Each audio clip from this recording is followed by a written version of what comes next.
بسم اللہ الرحمن الرحیم۔ السلام علیکم۔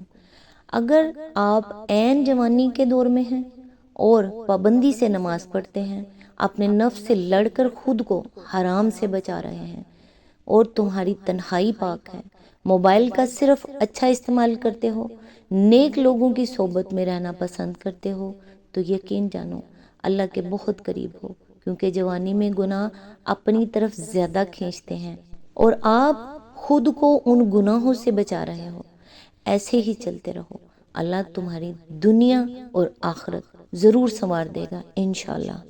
اللہ تعالیٰ سے دعا ہے، اے میرے پروردگار، تجھے تیری عزت و وقار کا واسطہ، پوری دنیا میں جتنے بھی لوگ وفات پا چکے ہیں ان کی مغفرت فرما، انہیں قبر کے عذاب سے بچا، جو بیمار یا پریشان ہیں تو ان پر اپنا رحم و کرم فرما، ان کی بیماری اور پریشانی دور فرما۔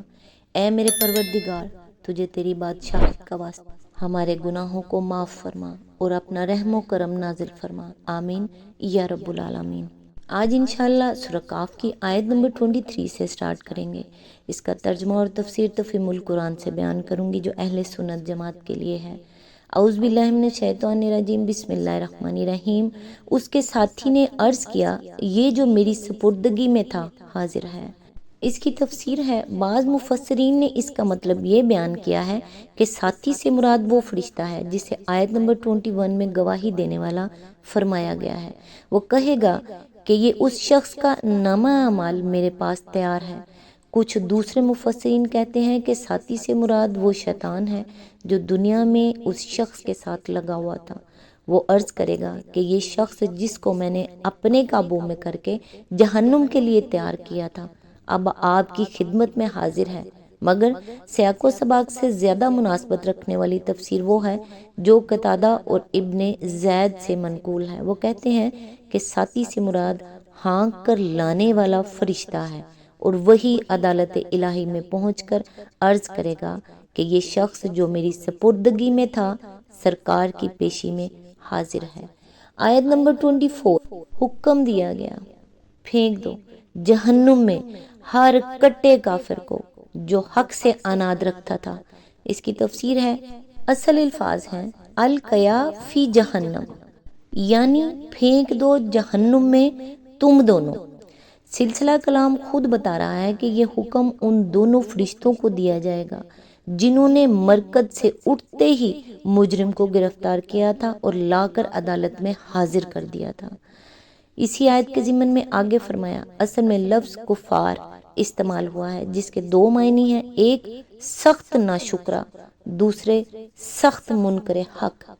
آیت نمبر 24 خبر کو روکنے والا اور حد سے تجاوز کرنے والا تھا، شک میں پڑا ہوا تھا۔ اس کی تفسیر ہے، خیر کا لفظ عربی زبان میں مال کے لیے بھی استعمال ہوتا ہے اور بھلائی کے لیے بھی۔ پہلے معنی کے لحاظ سے مطلب یہ ہے کہ وہ اپنے مال میں سے کسی کا حق ادا نہ کرتا تھا، نہ خدا کا نہ بندوں کا۔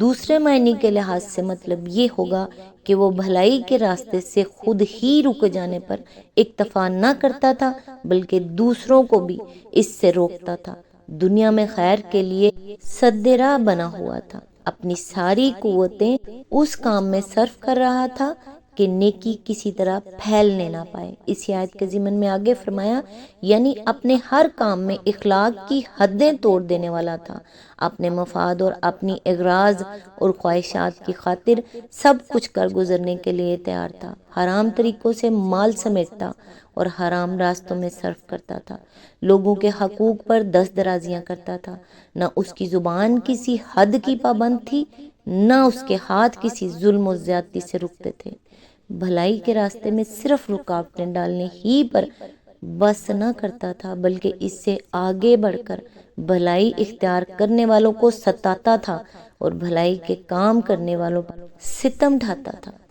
اسی آیت کے ضمن میں آگے فرمایا، اصل میں لفظ مریب استعمال ہوا ہے جس کے دو معنی ہیں، ایک شک کرنے والا، دوسرے شک میں ڈالنے والا، اور دونوں ہی معنی یہاں مراد ہیں۔ مطلب یہ ہے کہ وہ خود شک میں پڑا ہوا تھا اور دوسروں کے دلوں میں شکوک ڈالتا تھا۔ اس کے نزدیک اللہ اور آخرت اور ملائکہ اور رسالت اور وحی غرض دین کی سب صداقتیں مشکوک تھیں۔ حق کی جو بات بھی انبیاء کی طرف سے پیش کی جاتی تھی اس کے خیال میں وہ قابل یقین نہ تھی، اور یہی بیماری وہ اللہ کے دوسرے بندوں کو لگاتا پھرتا تھا۔ جس شخص سے بھی اس کو سابقہ پیش آتا اس کے دل میں وہ کوئی نہ کوئی شک اور کوئی نہ کوئی وسوسہ ڈال دیتا تھا۔ آیت نمبر 26، اور اللہ کے ساتھ کسی دوسرے کو خدا بنائے بیٹھا تھا، ڈال دو اسے سخت عذاب میں۔ اس کی تفسیر ہے، ان آیات میں اللہ تعالیٰ نے وہ صفات گن کر بتا دی ہیں جو انسان کو جہنم کا مستحق بنانے والی ہیں۔ نمبر 1، انکار حق۔ نمبر 2، خدا کی ناشکری۔ نمبر 3، حق اور اہل حق سے عناد۔ نمبر 4، بھلائی کے راستے میں سد راہ بننا۔ نمبر 5، اپنے مال سے خدا اور بندوں کے حقوق ادا نہ کرنا۔ نمبر 6، اپنے معاملات میں حدود سے تجاوز کرنا۔ نمبر 7، لوگوں پر ظلم اور زیادتیاں کرنا۔ نمبر 8، دین کی صداقتوں پر شک کرنا۔ نمبر 9، دوسروں کے دلوں میں شکوک ڈالنا۔ نمبر 10، اللہ کے ساتھ کسی دوسرے کو خدائی میں شریک ٹھہرانا۔ آیت نمبر 27، اس کے ساتھی نے عرض کیا، خداوند میں نے اس کو سرکش نہیں بنایا بلکہ یہ خود ہی پرلے درجے کی گمراہی میں پڑا ہوا تھا۔ اس کی تفسیر ہے، یہاں فوائے کلام خود بتا رہا ہے کہ ساتھی سے مراد وہ شیطان ہے جو دنیا میں اس شخص کے ساتھ لگا ہوا تھا، اور یہ بات بھی انداز بیاں ہی سے مترشح ہوتی ہے کہ وہ شخص اور اس کا شیطان دونوں خدا کی عدالت میں ایک دوسرے سے جھگڑا کر رہے ہیں۔ وہ کہتا ہے کہ حضور یہ ظالم میرے پیچھے پڑا ہوا تھا اور اسی نے آخر کار مجھے گمراہ کر کے چھوڑا، اس لیے سزا اس کو ملنی چاہیے۔ اور شیطان جواب میں کہتا ہے کہ سردار، میرا اس پر کوئی زور تو نہیں تھا کہ یہ سرکش نہ بننا چاہتا ہو اور میں نے زبردستی اس کو سرکش بنا دیا ہو۔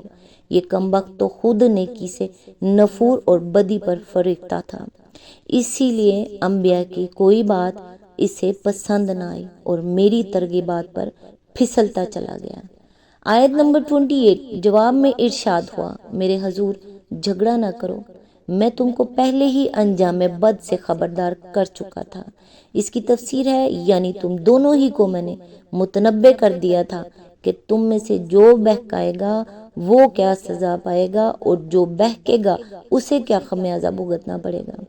میری اس تنبیہ کے باوجود جب تم دونوں اپنے اپنے حصے کا جرم کرنے سے باز نہ آئے تو اب جھگڑا کرنے سے حاصل کیا ہے؟ بہکنے والے کو بہکنے کی اور بہکانے والے کو بہکانے کی سزا تو اب لازماً ملنی ہی ہے۔ آیت نمبر 29، میرے ہاں بات پلٹی نہیں جاتی اور میں اپنے بندوں پر ظلم توڑنے والا نہیں ہوں۔ اس کی تفسیر ہے، یعنی فیصلے بدلنے کا دستور میرے ہاں نہیں ہے۔ تم کو جہنم میں پھینک دینے کا جو حکم میں دے چکا ہوں اب واپس نہیں لیا جا سکتا، اور نہ اس قانون ہی کو بدلا جا سکتا ہے جس کا اعلان میں نے دنیا میں کر دیا تھا کہ گمراہی کرنے اور گمراہ ہونے کی کیا سزا آخرت میں دی جائے گی۔ اسی آیت کے ضمن میں آگے فرمایا، اصل میں لفظ ظلم استعمال ہوا ہے جس کے معنی بہت بڑے ظالم کے ہیں۔ اس کا یہ مطلب نہیں ہے کہ اپنے بندوں کے حق میں ظالم تو ہوں مگر بہت بڑا ظالم نہیں ہوں، بلکہ اس کا مطلب یہ ہے کہ اگر میں خالق اور رب ہو کر اپنی ہی پروردہ مخلوق پر ظلم کروں تو بہت بڑا ظالم ہوگا، اس لیے میں سرے سے کوئی ظلم بھی اپنے بندوں پر نہیں کرتا۔ یہ سزا جو میں تم کو دے رہا ہوں یہ ٹھیک ٹھیک وہی سزا ہے جس کا مستحق تم نے اپنے آپ کو خود بنایا ہے۔ تمہارے استحقاق سے رتی بھر بھی زیادہ سزا تمہیں نہیں دی جا رہی ہے۔ میری عدالت بے لاگ انصاف کی عدالت ہے، یہاں کوئی شخص کوئی ایسی سزا نہیں پا سکتا جس کا وہ فی الحقیقت مستحق نہ ہو اور جس کے لیے اس کا استحقاق بالکل یقینی شہادتوں سے ثابت نہ کر دیا گیا ہو۔